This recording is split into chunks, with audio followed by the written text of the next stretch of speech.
welcome to HeartSong Medicine's channel. So today I wanted to talk about energy self-protection for empaths in family gatherings. So when we go out and are faced with our family or a large gathering, it may cause anxiety because we all pick up a lot of information as well as interactions energetically when people are in your space. So one of the things I have found that works absolutely wonderful is to surround myself in the violet flame, the violet light. In fact, I will often prepare myself energetically to meet other individuals and welcome and open my heart and emanate so much light that it actually prevents people from entering the space and stealing energy. It's very interesting how so many of us talk about having to create very strong boundaries. And when we do so, a part of us is feeling anxious. A part of us is not comfortable with having people enter our space. But, during a celebration and during large family gatherings, we don't have the ability to control what others do. What we can do is focus on ourselves. We can have pretty well 5 tips. Definitely do some breathing exercises beforehand and see yourself beforehand in meditation emanating so much light and love that your arms are fully open. You're fully equipped to be more at peace.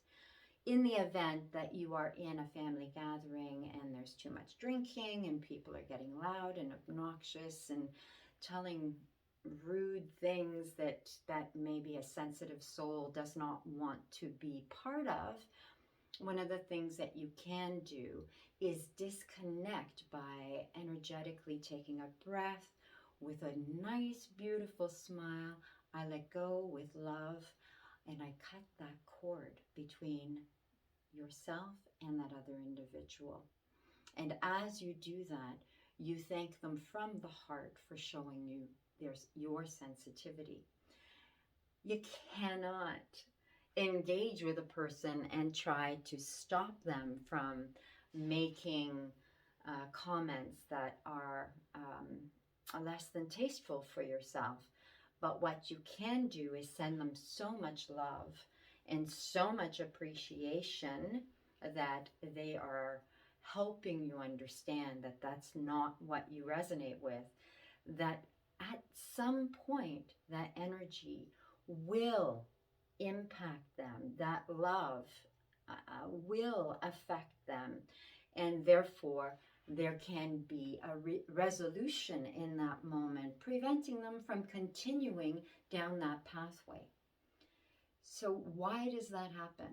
It's counterintuitive in some ways because we want to run away. We want to get away from that individual who is, the family clown, gathering people's attention boisterously, sharing things that maybe you don't agree with or that are hurtful to your soft and loving soul.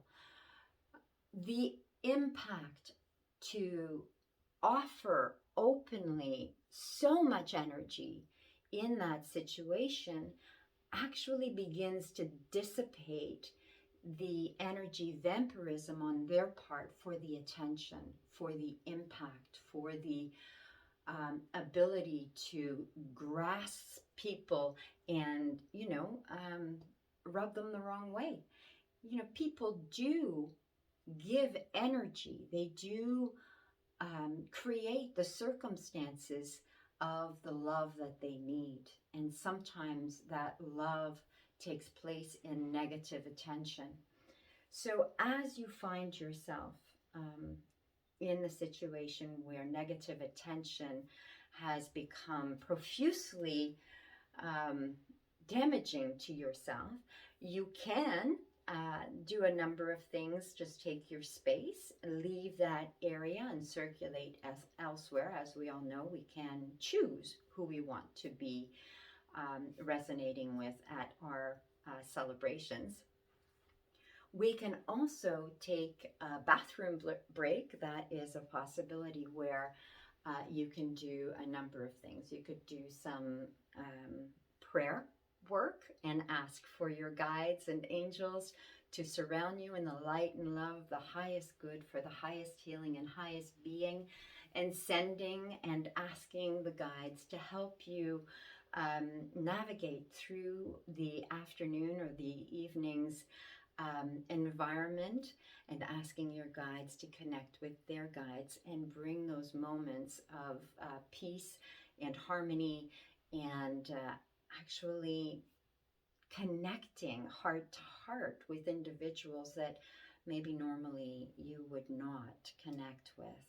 Having an understanding and more compassion, and being able not to try to control and make them see the errors of their ways, but rather to hold a space of empathy and then remove yourself from that.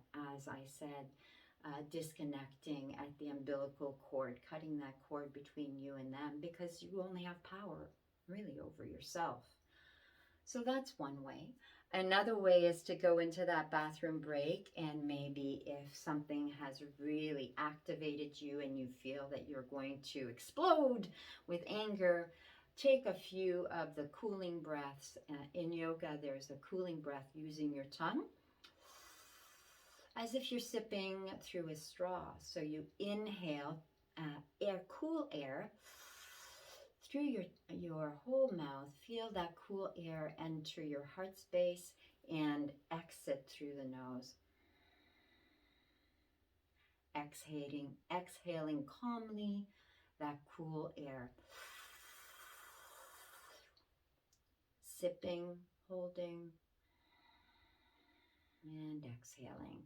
And if you're really angry, you can actually exhale a little strongly through your mouth. So that definitely cools our being and allows us to deal with the anger that's building up within ourselves, with the energy. And a qigong move that I love to use is bringing the hands together, inhaling, exhaling.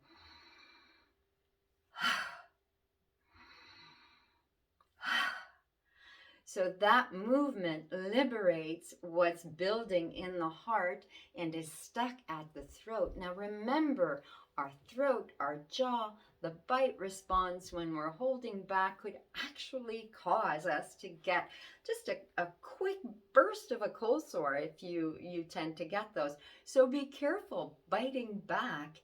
Just allow yourself to go into a space where you feel comfortable, safe, alone for a few moments, so that you can recenter, re-energize, deeply breathe, and let go.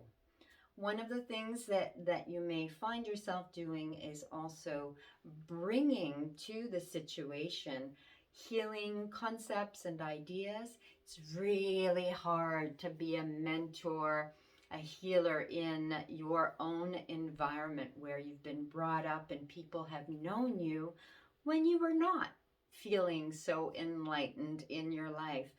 Trying to shift and trying to be all of who you are in the company of others who have always assumed you to be something else, or even to the point where they make fun of you, is absolutely an exercise, not just in restraining yourself, but actually emanating love and acceptance and being at peace with yourself without the need to prove to others who you are.